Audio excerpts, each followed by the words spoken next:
దేవుని వాక్యాన్ని ధ్యానిస్తున్నాం.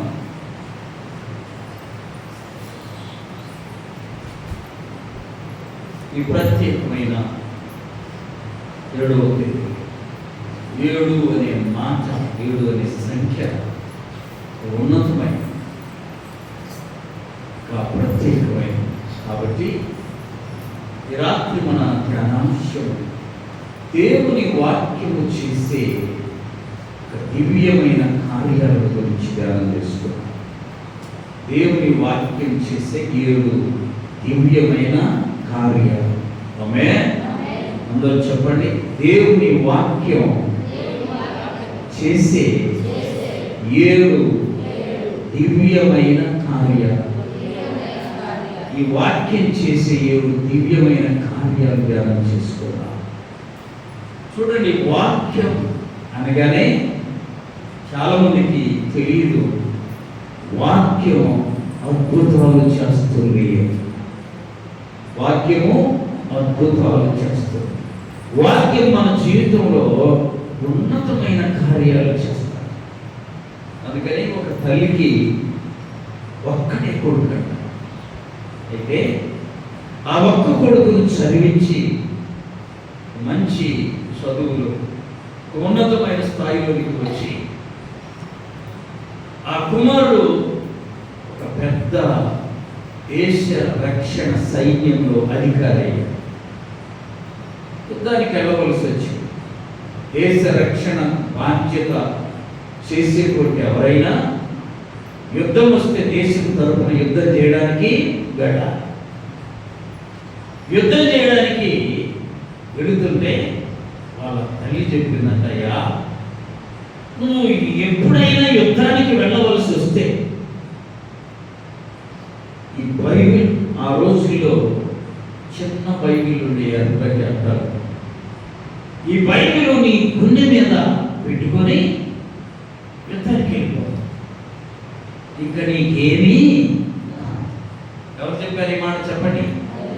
ఆ కుమారుని యొక్క తల్లి చెప్తే ఆ బిడ్డ తల్లి చెప్పిన మాట జ్ఞాపకం ఉంచుకున్నాం. ఆమేన్. ఆమేన్. తల్లి చెప్పిన మాట ఏం చేయాలి? మనము అలా ఉంచుకొని యుద్ధానికి వెళ్ళేటప్పుడు బైబిల్ తీసి షర్టు బటన్స్ తీసి లోపల పెట్టుకొని బైబిల్ను మళ్ళా బటన్స్ పెట్టుకొని యుద్ధానికి కొన్ని రోజులు జరిగింది యుద్ధం. ఒకరోజు ఆ యుద్ధంలో శత్రు సైన్యంలో ఉన్న ఒకడు గురిపెట్టి తుపాకీతో ఇతన్ని కాల్చాడు. తుపాకీతో, అమ్మ చెప్పండి, ఆ మందు గుండు, తుపాకీలో ఉన్న గుండు నేరుగా వచ్చి ఇక్కడ తాకి మళ్ళా వెనుకకు వెళ్ళిపోయి ఎవడు కాల్చాడో వాడి నుదుటిన కొట్టుకున్నాడు. గోడ వచ్చింది. ఇతను కూడా ఈ తుపాకీ తగిలినటువంటి ఆ దెబ్బకి కొంచెం దిమ్మరపై కింద పడిపోయాడు. అందరూ వచ్చి చూసి, ఇంకేముంది, ఎందుకు బ్రతుకుతాడు, ఎదురుగా గురిపెట్టి కాల్చాడు కదా అని వచ్చి చూస్తే మెల్లగా కళ్ళు తెరిచాడు. నీళ్ళు మనం తాగాడు. లేచి ఇలా చూసుకుంటే తుపాకీ గుండు తగిలింది ఈ గుండె మీదనే, కానీ ఆ గుండె మీద ఏముంది? చప్పటి కొట్టి ప్రభుత్వ వాక్యము అంత గొప్ప. వాక్యము చెప్పాలి ఎంతో. కాబట్టి నేను ప్రత్యేకంగా చాలా మంది చెప్తూ ఉంటాను, మనం ఎక్కడికి వెళ్ళినా ఈ వాక్యాన్ని ఏం చేయాలి? తీసుకొని వెళ్ళాలి. ఆమేన్. డబ్బు తీసుకుంటా, బంగారము చెప్పాలి తీసుకుంటా. అమ్మా, ఇప్పుడు 4 రోజులు ఉండే పని అయితే 4 రోజులకు సరిపడ బట్టలు, బైబిల్ కూడా చెప్పాలి తీసుకొని. నిన్నది కాపాడు. రాత్రి మనం ఈ వాక్యం చేసేటువంటి, దేవుని వాక్యం చేసే 7 దివ్యమైన కార్యాలు. మొట్టమొదటిది చూడండి, ఈ వాక్యం మనలను దర్శిస్తుంది. ఆమేన్. వాక్యం మనలని చెప్పాలి, నోటి వాక్యం మనలను దర్శిస్తుంది. ఆదికాండం ఏంటి బైబిల్లో వారు? ఆదికాండం 15వ అధ్యాయం 1వ వచనం. ఇది జరిగిన తరువాత యెహోవా వాక్యం అబ్రహామునకు దర్శనమందు వచ్చి. ఎవరు వచ్చింది చెప్పాలి? యెహోవా వాక్యం. దేవుని వాక్యం అబ్రహాముకు దర్శనమందు వచ్చి. ఏమొచ్చిందండి? వాక్యం దర్శించి. 12వ అధ్యాయంలో దేవుడు అబ్రహాముకు చెప్పాడు, అయ్యా నేను నీ కుమారుని ఇస్తాను, నీ సంతానాన్ని ఆకాశ నక్షత్రములాగా విస్తరింపజేస్తానని చెప్తే 15వ అధ్యాయం వచ్చిన నాకు ఇంకా బిడ్డలు. అందుకని అబ్రహాము శారమ్మ ఇద్దరు కూడా విచారముతో ఉన్నారు, దిగులుతో ఉన్నారు. ఎందుకో తెలుసా? ఆస్త్యము ఎక్కువ ఉంది, బిడ్డలేమో లేదు.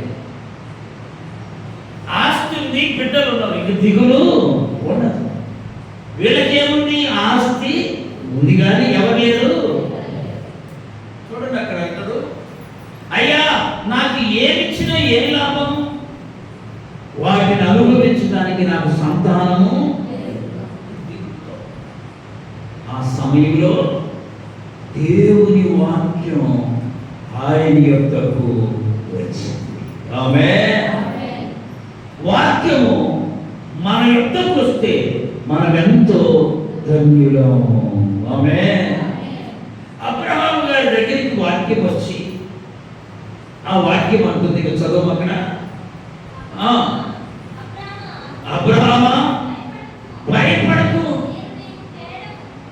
నేను నీకు కేడెము. ఈ దర్శనముగా వచ్చిన ఈ వాక్యం అబ్రహామును దర్శించింది. రాత్రి గుర్తుపెట్టుకో, నువ్వు ఏ బాధలో ఉన్నా, ఏ ఇబ్బందిలో ఉన్నా, ఏ సమస్యలో ఉన్నా, ఏ శోధనలో ఉన్నా, ఏ అనుమానంతో ఉన్నా సరే వాక్యము చెప్పాలి నీ వద్దకు వచ్చి నేనేం చేస్తుంది తెలుసా? ధైర్యపరిచింది. ఆమేన్. ఆమేన్. సహోదరి ఎయిడ్స్ వ్యాధి వచ్చింది. ఏ వ్యాధి అండి? చాలా కాలం క్రితం ఈ వ్యాధికి మందులు లేవని చాలా భయంకరమైన ప్రచారం. పాపము ఆ వ్యాధి లేని వాళ్ళు కూడా ఉన్నదని, ఉన్న వాళ్ళకు లేదని రకరకాల చూసారా? ఆ వ్యాధి వస్తే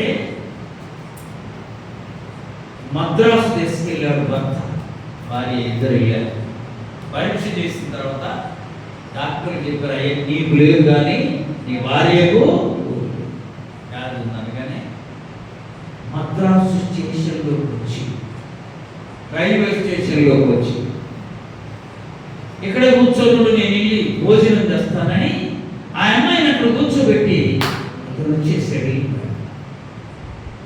ఊరు కానీ ఊరది, భాష తెలియదు, తెలిసిన వాళ్ళు ఏం చేయాలి? మధ్యాహ్నం దాకా చూసింది, సాయంకాలం దాకా చూసింది, ఊరికన్నా చదువుదామంటే మాట్లాడదామంటే అక్కడ తెలుగు లేదు, తమిళం. ఏం చేయాలి? ఓర్న ఎలుగెత్తి ఏడుస్తావు, పెద్దగా ఏడుస్తావు. అందరూ కొనిపోయి వాళ్ళలో ఎట్టాగైతే తెలుగు ఏమైందా? నెల రోజులైంది వివాహం. జ్వరం వస్తుంది, నాకు వస్తుంది, నా భర్తకు వస్తుంది. పరీక్ష చేసి ఇక్కడికి పంపించారు. ఇక్కడ పరీక్ష చేస్తే నా భర్త నన్ను నిన్న ఉదయం వదిలేసి ఈరోజు వరకు నా దగ్గరికి మనుషులు వదిలేస్తారు, మనుషులు వదిలిపెడతారు, విడిచిపెడతారు.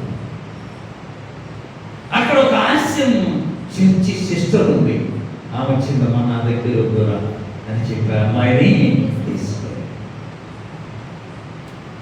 కొద్ది రోజులకి వీడికి కూడా ఉందా వ్యాధి. ఆ రోజు పరీక్షలో కనపడలేదు, కానీ తర్వాత వచ్చి రైల్వే స్టేషన్ చెప్పుతుండ మళ్ళా మద్రాసు పోయి ఉండిద్దా, అక్కడ ఉండిద్దా, వెతికాడు, అన్ని చోట్ల గాలించాడు, ఎక్కడ కనపడ్డా ఆ స్టేషన్లో ఒక రైలు కింద వచ్చాయి. పేపర్లు వేశారు, ఇట్లా ఆంధ్ర నుండి వచ్చాడు. ఆయన భార్య ఒక నెల క్రితం వదిలిపెట్టాడంట. ఆ భార్యను వెతుకుతూ అతనికి కూడా వ్యాధి ఉందని వచ్చి వెతుకుతూ కనబడనందుకు చనిపోయాడు. పేపర్లు వేస్తే ఆర్సిఎం స్కూల్కి ఆ పేపర్ వెళ్ళింది. ఆ సిస్టర్లందరూ ఆ పేపర్ చదివారు. ఈ అమ్మాయి కూడా ఆ పేపరు ఆమెను విడిచిపెట్టి వెళ్ళాడే. దేవుడు ఆ అమ్మాయిని విడిచిపెట్టాడు. అతనికి భక్తి లేదు, ప్రార్థన లేదు. పూర్తిగా విచారణ చేస్తే అతని ద్వారానే ఆ వ్యాధి అమ్మాయికి నీ ద్వారా జబ్బొస్తే నీవు ఆ అమ్మాయిని వదిలిపెట్టి, అమ్మా అడవిలో వదిలిపెట్టాడు కదా, భాష తెలియని కాడ ఏంటిది. కాబట్టి ఇక రాత్రి వ్యాపారాలు పెట్టుకున్న అమ్మాయి తల కింద పెట్టుకుని ఏడ్చుకుంటూ అయ్యో ఎంత పెద్ద అని ఏడ్చుకుంటూ పడుకుంటే ఆ రాత్రి దేవుడు ఆ అమ్మాయి దగ్గరికి వచ్చాడు. చెప్పడి కొట్టి ప్రభు వాక్యము ద్వారా అమ్మాయిని దర్శించాడు. చూడండి 64వ కీర్తన. మా కీర్తనలు బైబిల్లో ఉన్న వారందరూ చూడండి. కీర్తనలు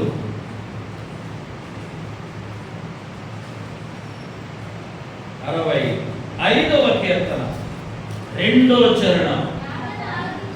ప్రార్థన ఆలకించువాడా సర్వ శరీరులు నీ యొద్దకు అని వాక్యం వినపడతా ఉందంట. ఆ అమ్మాయిని పడుకుంటే ఆమె ఏం వినబడింది?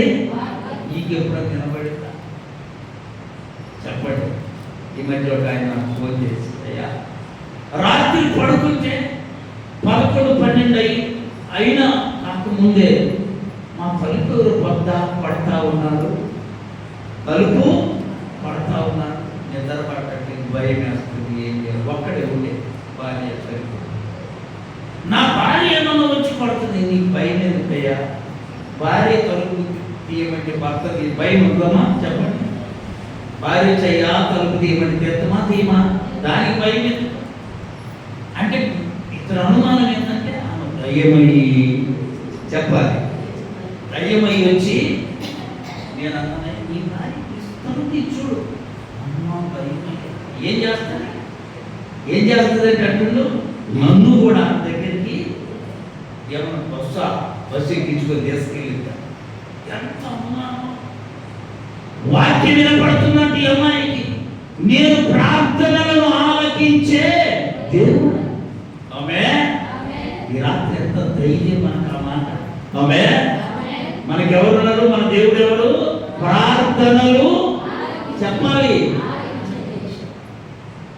నీ ప్రార్థనలు ఇస్తాడు, నీ బాధను చూస్తాడు, ఆ వాక్కును పంపుతాడు. ఆమె చూడండి 107వ కీర్తన. బైబిల్ ఉన్న వారందరూ 107వ కీర్తన, మా 107వ కీర్తన 20వ చరణం. ఆయన తన వాక్కును పంపి వారిని ఏంటంటే దేవుడు నేనేదో ఊరు వచ్చి బతుకుతుంటే సర్వ శరీరులు నీ యొద్దకు వస్తారని చెబుతున్నాడే. ఏంటిది? ప్రార్థనలు ఆలకించేవాడు సర్వ శరీరులు నీ యొద్దకు వస్తారంటున్నాడు. ఏంటిది? నా దగ్గరికి ఊరు వస్తుంది, ఇది మా ఊరు కాదు, మా బంధువులకు ఎట్లా అనుకుంటూ ఉంటే ఈ అమ్మాయికి అసిస్టెంట్లు అందరూ వైద్యము నేర్పించారు. ఆమె ఇంజక్షన్లు వేయడం, జ్వరం చూడడం, సెలైన్లు పెట్టడం, వైద్యము నేర్పించారు. సంవత్సరాలకి తన ఊరికి వెళ్ళిపోయింది. ఆ ఊరిలో తన ఇంట్లో హాస్పిటల్ పెట్టింది. ఊరిలో ఉన్న వారందరూ ఆమె యొద్దకు వస్తున్నారు. చప్పటి కొట్టి ప్రభువు మహిమపరచాలి. దేవుడు ఏమన్నాడు? సర్వ శరీరులు ప్రభు, నేను ఇక్కడ ఉన్నా, మా ఊరు ఎక్కడో ఉంది, ఇక్కడ ఊరు తెలియదు నాకు, ఈమెదో సాగుతుంది కానీ నాకు ఇక్కడ నెమ్మది. దేవుడు వాక్యముగా చెప్పాడంట, నేను ప్రార్థనలను ఆలకించు. చెప్పాలమ్మా, దేవుడను సర్వ శరీరులు చెప్పండి నీ యొద్దకు. ఊరిలో ఉన్న వాళ్ళ ఎందుకంటే ఎవరికైనా అంత మంచిగా ఏదో జ్వరం, ఒక అనారోగ్యము, జలుబు, జ్వరం, అందరూ వచ్చిన దగ్గర ఇంజక్షన్ గాని అప్పుడు ఆ వాక్యం గుర్తు చేసుకుందంట. ఆమేన్. మనల్ని దర్శిస్తుంది. ఆమేన్. వాక్యం మనల్ని ఏం చేస్తుంది? మనం ప్రభుని అడగాలి, ఈ రాత్రి నీవు నన్ను దర్శించయ్యా అని అడిగితే ఆయన తన వాక్కును పంపి మనల్ని ఏం చేస్తాడు? దర్శిస్తాడు. అందుకని బాగా ప్రార్థన చేసి పడుకుంటే ఏం చేసి బాగా ఉత్కంఠాలు దిగిగా చెప్పాలి. ఏం చేయాలి? బాగా ప్రార్థన చేసి పడుకుంటే దేవుని వాక్యం నీకు వినబడద్ది. ఆమేన్. ఆమేన్. దేవుని వాక్యము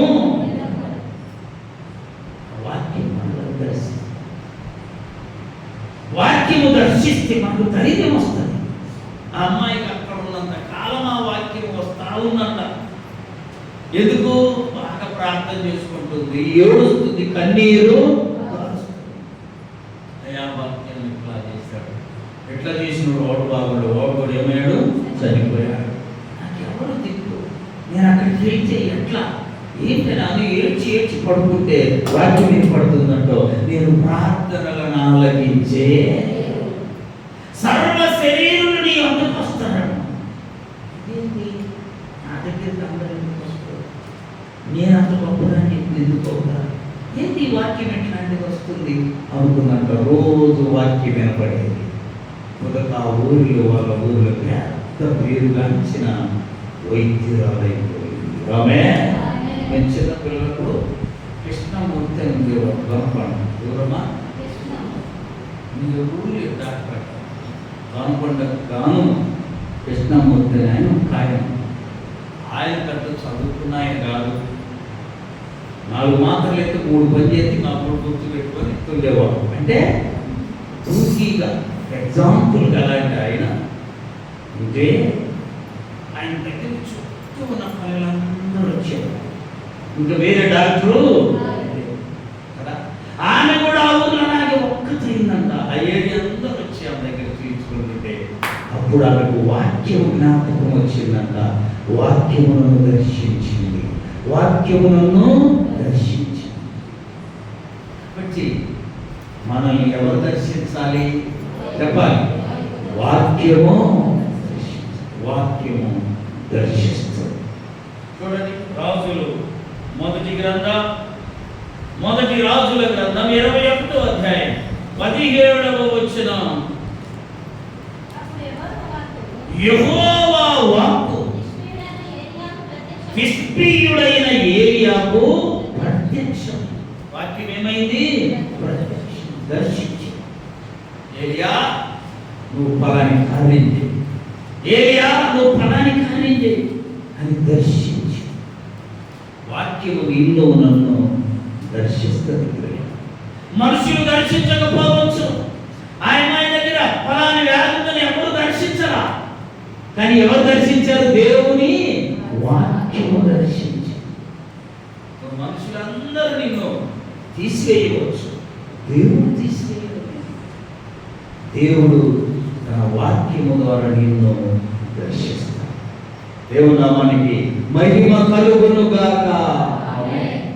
వాక్యము దర్శిస్తాడు. వాక్యము దర్శించాలంటే ఆ వాక్యం నువ్వు చదవాలి. వాక్యం ఏం చేయాలి?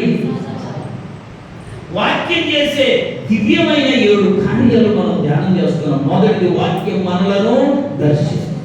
రెండవది చూడండి, వాక్యము మనతో మాట్లాడుతుంది. ఆమేన్. ఆదికాండం 15వ అధ్యాయం 4వ వచనం, యెహోవా వాక్యం అతని యొద్దకు వచ్చి, ఇతడు నీకు వారసుడు కాడు, నీ గర్భవాసమున పుట్టబోవు చిన్నవాడు, పుట్టబోచున్నవాడు నీకు వారసుడు అవుతాడు. వాక్యం ఏం చేస్తుంది? అబ్రహాముతో మాట్లాడు. వాక్యం ఏం చేస్తామా? దర్శిస్తుంది. రెండోది, మాట్లాడు. వాక్యం ఏం చేస్తుంది? మాట్లాడు. మనుషులు మాట్లాడలేదని అనుకో. ఎవరు మాట్లాడతారు నీతో? వాక్యము. వాక్యము. అబ్రహామా, నీ పనివాడు ఎందుకు అవుతాడు నీకు వారసుడు? ఇతడు కాదు నీకు వారసుడు, నీ గర్భవాసమున పుట్టబోవాడు నీకు వారసుడు. అందుకనే అందరూ దొరకలు పెట్టి నిద్రపోయే సమయంలో వాక్యం లేకపోతే ఆమేన్. ఆ సమయంలో వాక్యం నీతోటి చెప్పాలి, మాట్లాడు. వాక్యము. అపోస్తలుల కార్యముల గ్రంథం చదవండి. అపోస్తలుల కార్యముల గ్రంథం 9వ అధ్యాయం 3, 4 వచనాలు. అతడు ప్రయాణము చేయించు దమస్కు దగ్గరికి వచ్చినప్పుడు అకస్మాత్తుగా ఆకాశము నుండి ఒక వెలుగు అతని చుట్టూ ప్రకాశించదు. అప్పుడు అతడు నేల మీద పడి, సౌలా సౌలా, నీవేళ నన్ను హింసించుచున్నా. ఒక స్వరము పలికే, ఒక స్వరము మాట్లాడే. అక్కడ దమస్కు మార్గాన్ని వెళ్తున్నాడు ప్రార్థన జరగొట్టడానికి. వెళ్తుంటే దేవుడు వెలుగును చూపించి, ఆ వెలుగు చూడగానే కింద పడిపోతే అక్కడ ఒక మాట వినపడతా ఉంది. ఏమని తెలుసా? సౌలా సౌలా, నీవేళ నన్ను హింసించు. వాక్యం ఏం చేస్తుందండి? ఇక్కడ మాట్లాడుతుంది. వాక్యం మాట్లాడుతుంది. వాక్యము మాట్లాడు. వాక్యము మాట్లాడు. వాక్యం మాట్లాడినప్పుడు నువ్వు వినాలి, జాగ్రత్తగా అర్థము చేసుకోవాలి. ఇంకా చూడండి, అపోస్తలుల కార్యముల గ్రంథం 7వ అధ్యాయం 32, 33 వచ్చిన, నేను నీ పితరుల దేవుడు అబ్రహాము, ఇస్సాకు, యాకోబుల దేవుడను కనుక దేవుడనని ప్రభువు వాక్కు వినబడి. ఒక అతని కంట, మా దేవుడు ఎప్పుడు తోడుగా ఉంటాడని అంటారే, ఏడు చూపించండి, నా వెనకాల లేడు, నా ముందు లేడు, నా ప్రక్కన చెప్తారు అని అంటా ఉండేవాడు. చూడండి, పెద్ద గురువు కాడికి వెళ్తే ఆయన దగ్గర అలా మాట్లాడితే ఆయన కోపం వచ్చాయా, నీకు నేను దేవుడిని చూపిస్తా. ఎవరిని చెప్పండి? ఉదయాన్నే నాతో పాటు 5 గంటల కల సముద్ర స్నానానికి వెళ్తాను కూడా. సరే వస్తాను గురువుగా, దేవుడిని చూపిస్తే నేను ఎందుకు రాను? దేవుడిని చూడాలని చాలా రోజుల నుంచి అనుకుంటున్నా అని ఆ గురువు గారు అలాగా సముద్ర స్నానానికి వచ్చి ఇక్కడ దాకా తీసుకెళ్ళారు. లోతులు నీళ్ళు, తర్వాత ఇంకొంచెం ఇక్కడ దాకా తీసుకెళ్ళారు. అక్కడ నిలబడి కళ్ళు మూసుకో, దేవా నాకు కనపడను అనగానే 2 చేతులు ఎట్లా పెట్టి, దేవుడా నాకు కనపడను. ఎక్కడికి విన్నట్టుగానే దేవుడా కాపం. మనకు వచ్చేది అదే కదమ్మా, అమ్మ లేకపోతే అయ్యా దేవుడు. కరెంటు నిన్ను పట్టుకుందాను, ఏమంటావు? అమ్మా లేకపోతే దేవుడా. ఆ నెట్టగానే అందులో పడి దేవుడా కాపం ఆయన దగ్గర ఒక తాడు ఎలా వేస్తాడు, పట్టుకొని వచ్చాడు. అరే దేవుడు లేడంటే ఇప్పుడు ఏమన్నావు? దేవుడా ఒప్పుకోండి. ఏమన్నాడు? దేవుడు ఉన్నాడు ఒప్పుకొని ఒడ్డుకొచ్చిన తర్వాత మళ్ళా అప్పుడు ఆ గురువు చెప్పాడు, దేవుడు ఉండడమే కాదురా నీతో ఉన్నాడు. ఆమె ఎక్కడున్నాడు? నీలో ఉన్నాడు, నీతో ఉన్నాడు అని చెప్తే అంత తొందరగా తండ్రి వ్యక్తి. తర్వాత అంటండి, ఈ వ్యక్తి అలాగ పోతూ ఉంటే నాతో దేవుడు ఉన్నప్పుడు నేను నడుస్తుంటే నా అడుగులు కనపడుతున్నాయి, దేవుడు ఉంటే దేవుడు అడుగులు కూడా కనబడాలి కదా అని ప్రశ్నించాను.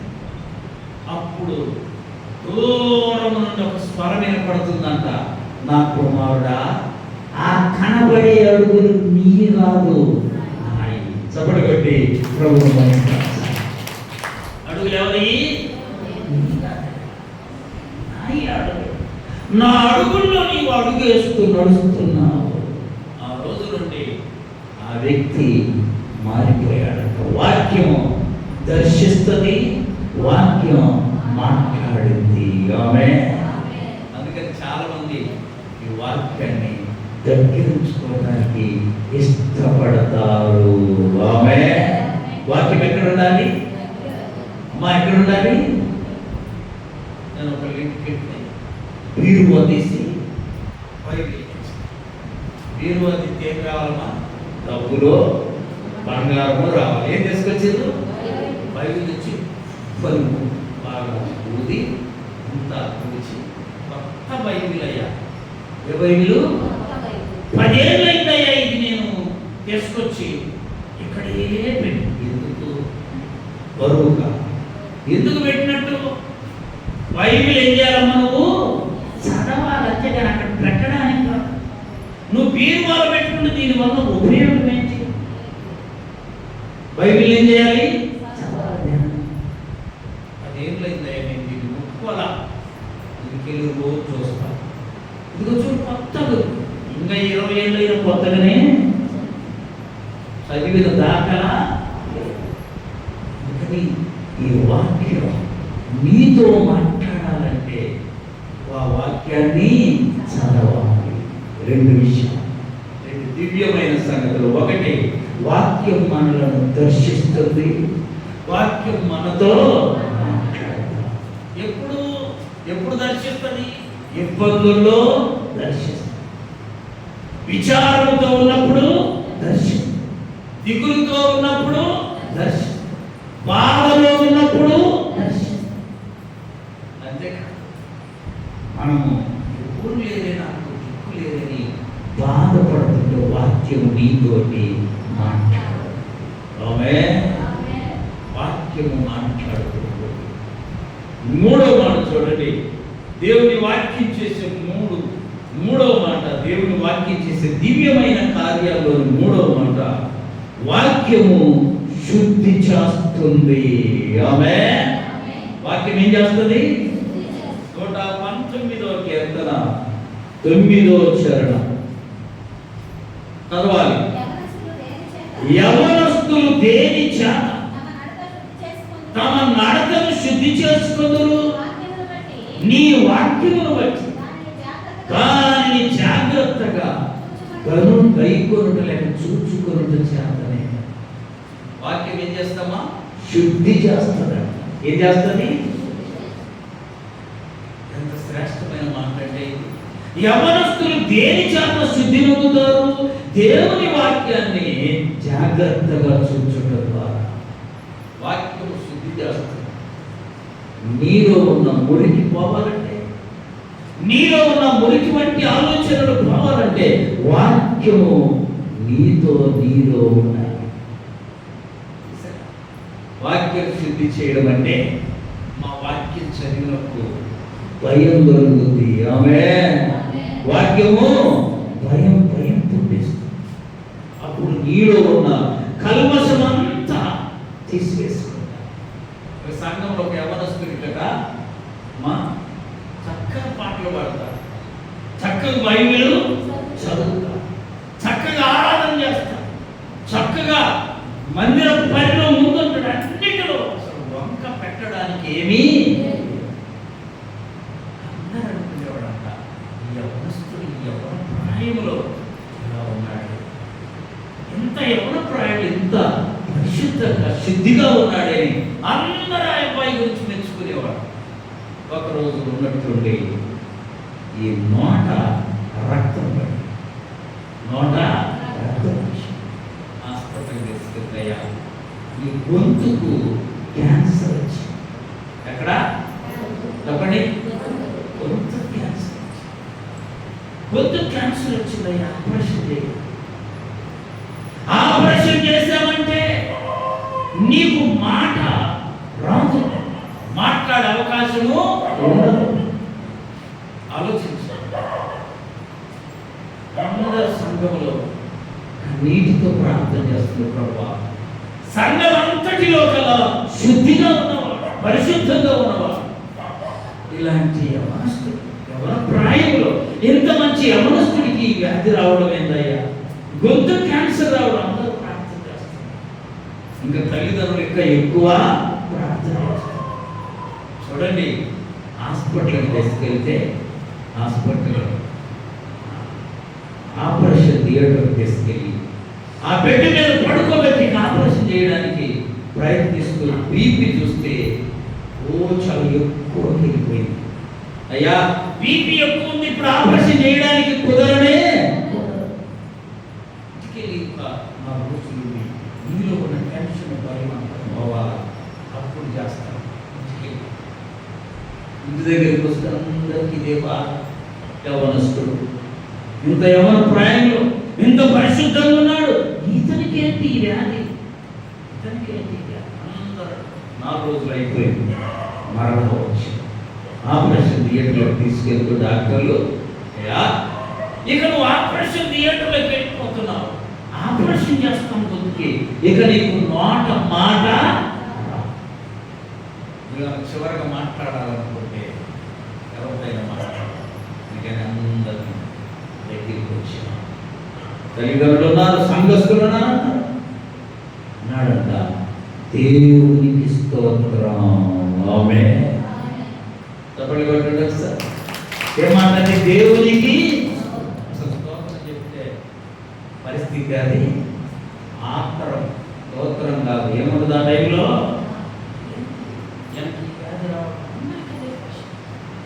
అయ్యో అని బోరు నేర్చి ఇంకా ఏదేదో చెప్పాలి, ఏం చెప్పలా. సంతోషంగా అన్నాడు. చివరి మాట ఏదో మాట చెప్పుకోయా. నా చివరి మాట ఏంటో తెలుసా డాక్టర్ గారు? దేవునికి భక్తి చూడండి. గొంతు పోతుంది, ఆయన గొంతు రాదండి, ఏం కావాలంటే ఆయనకి దేవునికి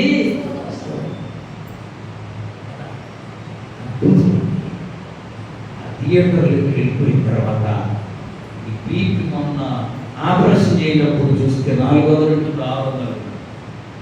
అయ్యా ఆపరేషన్ చేయడానికి సాధ్యము? 4 రోజులు వెళ్ళాడు. ఎవరికి తెలియకుండా బిడ్డ, ఆ యవనస్తుడు, ఆ యువకుడు ఎవరికి తెలియకుండా మధ్యరాత్రిలో లేచి తెల్లవారంత వరకు స్తోత్రం స్తోత్రం స్తోత్రం అని దేవుణ్ణి స్తుతిస్తూ ఉండేవాడు. బైబిల్లో మాట ఏంటో తెలుసా? మృతులు నిన్ను స్తుతించనే మన్ను నిన్ను స్తుతించదయ్యా, కాబట్టి నేను సజీవుడుగా ఉంటే నిన్ను స్తుతిస్తా. ఆ వారం ప్రార్థన చేశాను, ఇంకో వారం ప్రార్థన చేశాను. ఆ తర్వాత హాస్పిటల్కి అయితే హాస్పిటల్ డాక్టర్లు తీసుకెళ్ళి అసలు పరీక్ష చేద్దాం, ఈ అబ్బాయికి పెద్దగా వ్యాధి ఉన్నట్టు లేదు, పోయిన వారం కంటే ఈ వారం బాగున్నాడు, ఈ వారం కంటే ఇప్పుడు ఇంకా బాగున్నాడని పరీక్ష చేస్తే క్యాన్సర్ నయమైపోయింది. చెప్పండి కొట్టి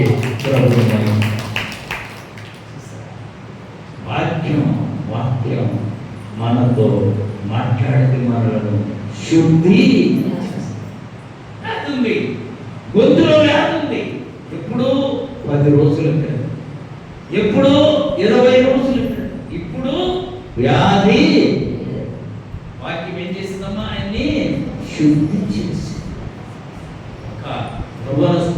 జీవితంలోనే కాదు, మనందరి జీవితంలో కూడా వాక్యము మనలను శుద్ధి చేస్తుంది. వాక్యం మనలను శుద్ధి చేస్తుంది. 4వ అద్భుతమైన కార్యం చూడండి. వాక్యం చేసే 7 దివ్యమైన కార్యాలలో 4వ కార్యం వాక్యము బ్రతికిస్తుంది. 119వ కీర్తన 50వ చరణం, నీ వాక్యము నన్ను బ్రతికించి ఉన్నది, నా బాధలో ఇదే నాకు నెమ్మదినిస్తుంది. నీ వాక్యమే నన్ను బ్రతికించెను, బాధలలో నెమ్మదినిచ్చెను. నీ వాక్యమే నన్ను బ్రతికించెను,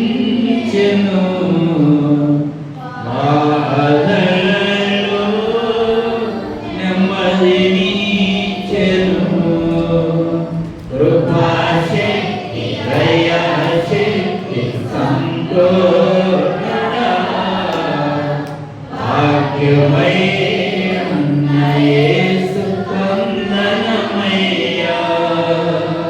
కృపాశక్తి దయాశక్తి సంతోష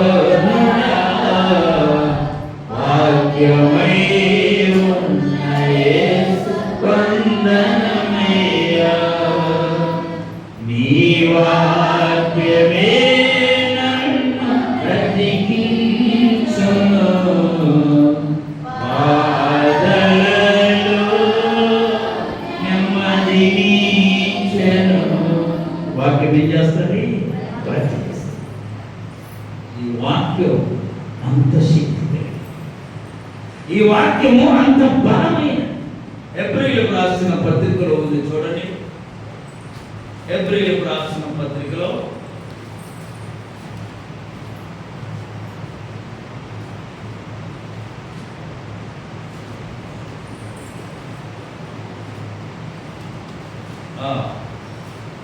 హెబ్రీయులకు రాసిన పత్రిక 4వ అధ్యాయం 12వ వచనం, దేవుని వాక్యము సజీవమై బలము కలిగినదై రెండంచుల కలిగిన ఎటువంటి ఖడ్గము కంటే కూడా వాడిగా ఉండి ప్రాణాత్మలను కేళ్లను మూలులను వ్యవధించునంత మధ్యలో తూర్చు తలంపులను ఆలోచనలను. వాక్యం అంత బలమైనది. ఆమేన్.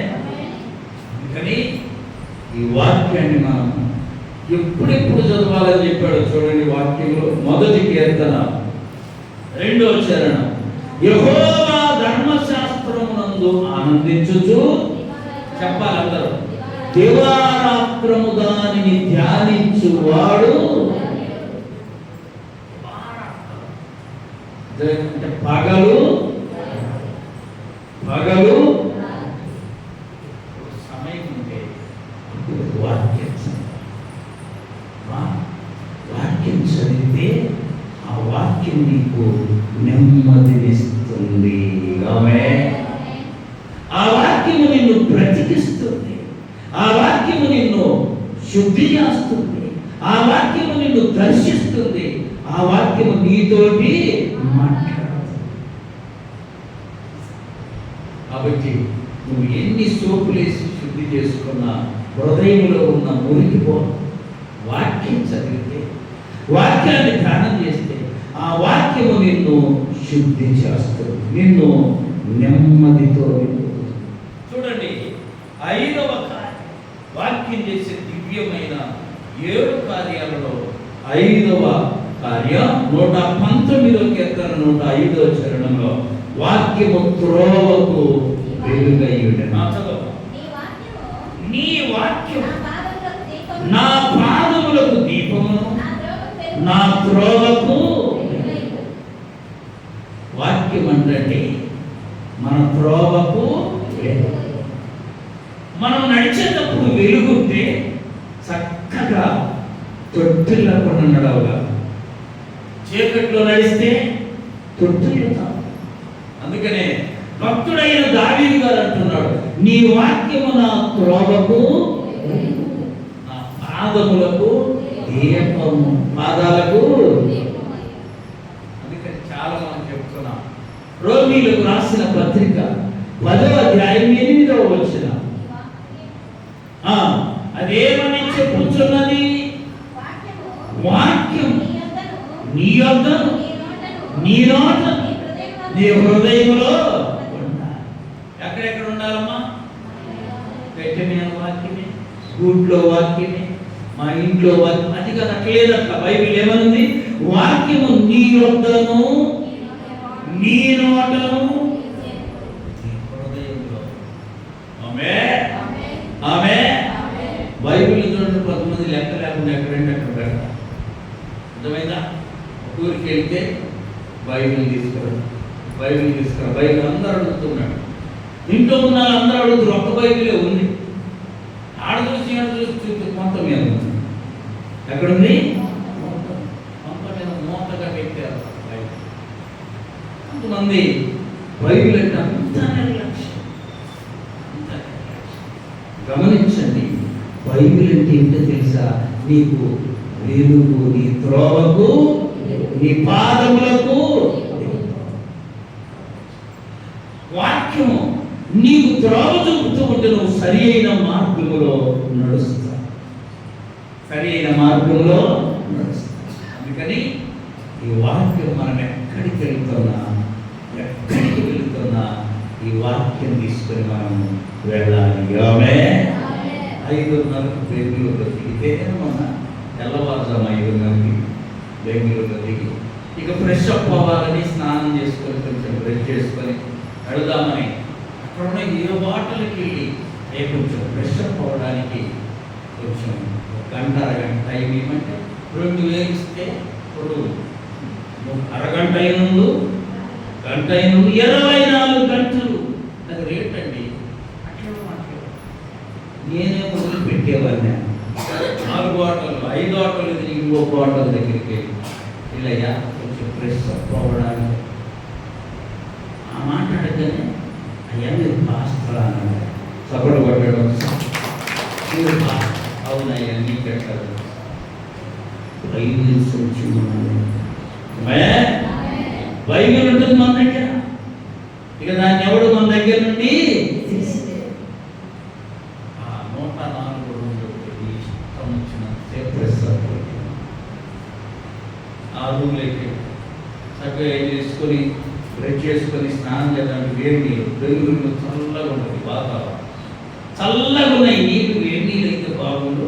సరే ఆ అబ్బాయిని అడుగుదాం, ప్రార్థన పాస్టర్ అన్నాడు కదా అని వెళ్దాం అనుకుని ట్యాప్ తిప్పి వేడి నీళ్ళు వస్తున్నాయి. ఆమె వేడి నీళ్ళు వస్తున్నాయి.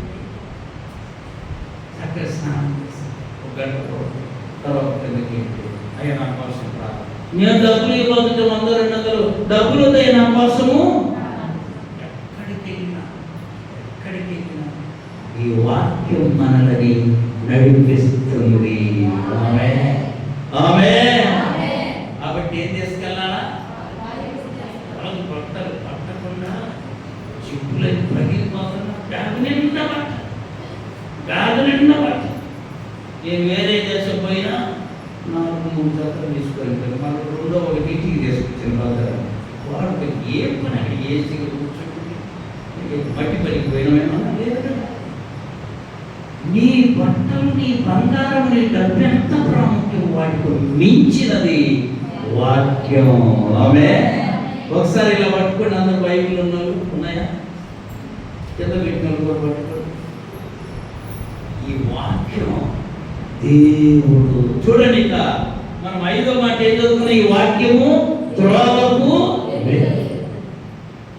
6వ వాక్యం చేసే అద్భుతమైన దివ్యమైన కార్యం చూడండి. ఈ వాక్యం సర్వసత్యమైనది. ఆమేన్. 119వ కీర్తన 160వ చరణం చదవాలి. నీ వాక్య సారాంశము సత్యం. ఈ వాక్యం ఏంటిదంట? సత్యం. ఆమేన్. వాక్యం ఏంటిది?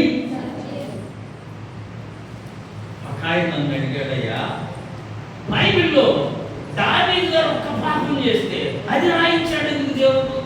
ఒకటే కదా, అదొక్కటి రాయకపోతే బాగుండు కదా.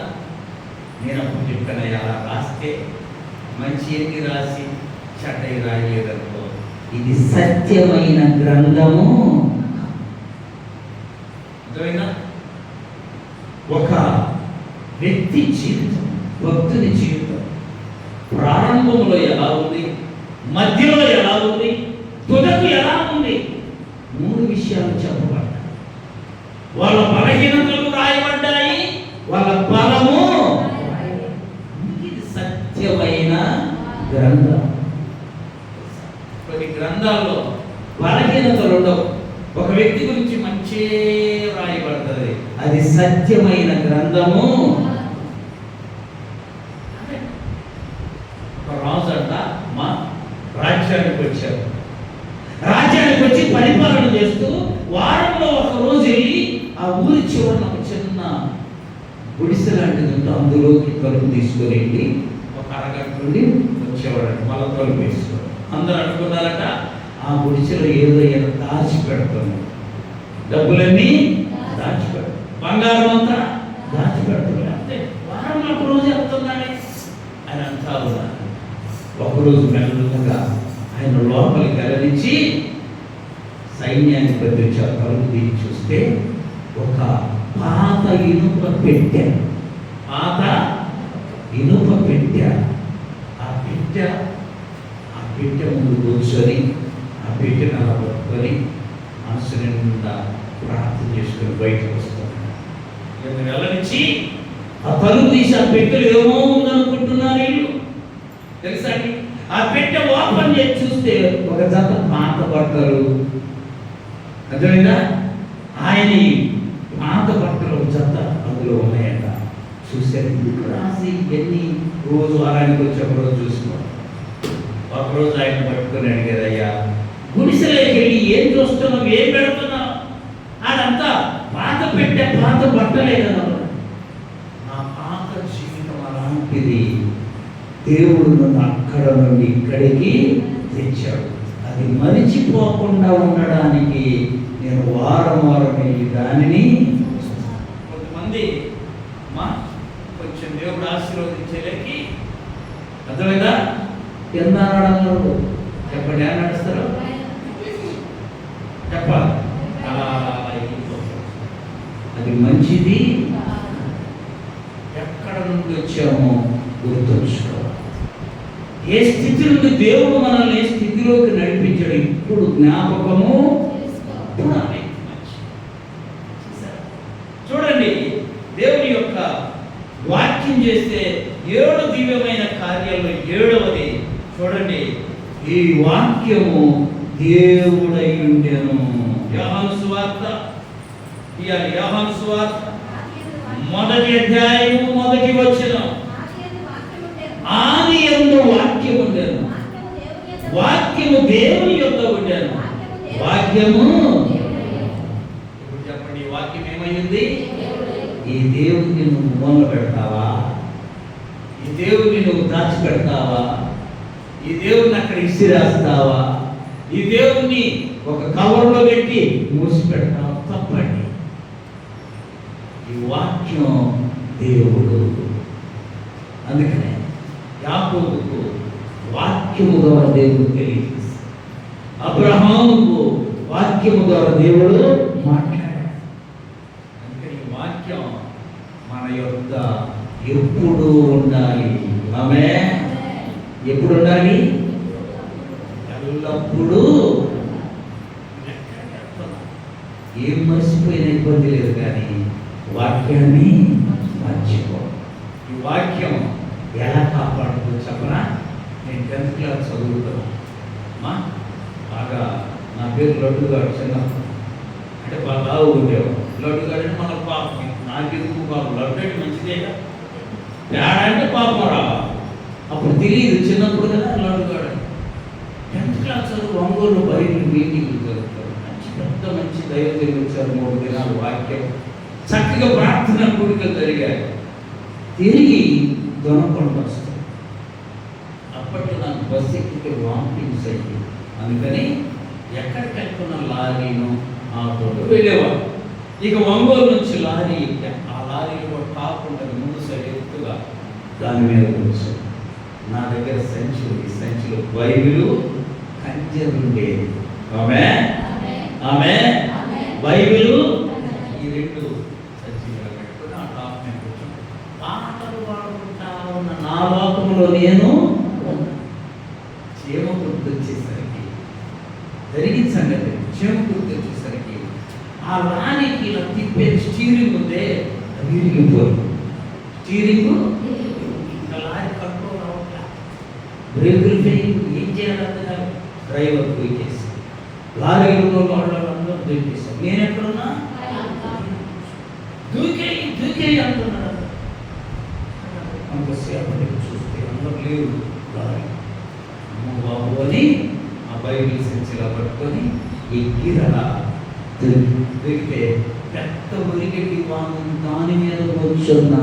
ఆమె చూసారా, వాక్యం మనల్ని ఏం చేస్తుంది?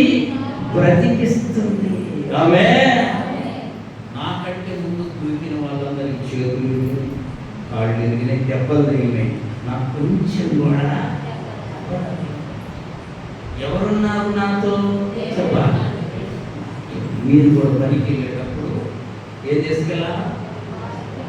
పాటలు శాసన పాటలు తెచ్చి ఇప్పుడు అక్కడేమో స్టీల్ది, అక్కడదేమో మా రాగిది, అక్కడ రకరకాల క్యారేజ్, అన్ని మంచిదే, అవి అవసరమే. వాటికంటే ముఖ్యమైనది దేవుని ఈ వాక్యం. నువ్వెక్కడికి వెళ్తున్నా తీసుకెళ్ళు, నువ్వెక్కడికి వెళ్తున్నా పట్టుకెళ్ళు. ఈ వాక్యము నీకు వెలుగు, ఈ వాక్యము నిన్ను బ్రతికిస్తుంది, ఈ వాక్యము నీకు సత్యం, ఈ వాక్యమే దేవుడు అయ్యుండెను. ఈ వాక్యాన్ని ఎప్పుడు మనము మరువకూడదు. ఆమె యెహోషువ గ్రంథం ఒక్క మాట చదువుకున్నాం. యెహోషువ గ్రంథం 1వ అధ్యాయం 8వ వచనం. ఈ ధర్మశాస్త్ర గ్రంథమును నీవు బోధింపక తప్పిపోకుండానట్లు దానిలో రాయబడిన వాటన్నిటి ప్రకారం చేయుటకు నీవు జాగ్రత్త పడినట్లు ఆ దివారాత్రము దానిని వాక్యాన్నమ్మా పగలైనా రాత్రి అయినా సమయం ఉన్నప్పుడల్లా వాక్యం చదవండి, వాక్యం ధ్యానం చేసుకోండి. ఈ విన్న వాక్యాన్ని మనసులో నెమరు వేసుకోవాలి. ఈ వాక్యం మనలో బ్రతికిస్తుంది. ఈ వాక్యం మన త్రోవకు వెలుగై ఉన్నది. ఈ వాక్యం మనలో శుద్ధి చేస్తుంది. ఈ వాక్యమే దేవుడై ఉన్నది. ఆమె ఈ వాక్యాన్ని ఎక్కడికి వెళ్తున్నా మనతో ఉంచుకో. చెప్పారు కదా, వాక్యం ఎక్కడెక్కడ ఉండాలి? వాక్యం మన యొద్దను మన నోటను. అప్పుడు నీ నోరు తెరిస్తే ఏమొస్తాయి? వాక్యం వస్తాయి. వాక్యాన్ని పలుకుతావు, వాక్యం నీ జీవితంలో నెరవేర్చబడుతుంది. అతి కృప పరిశుద్ధాత్మ దేవుడు వాక్యమైన మనందరికీ దయచేయునుగాక.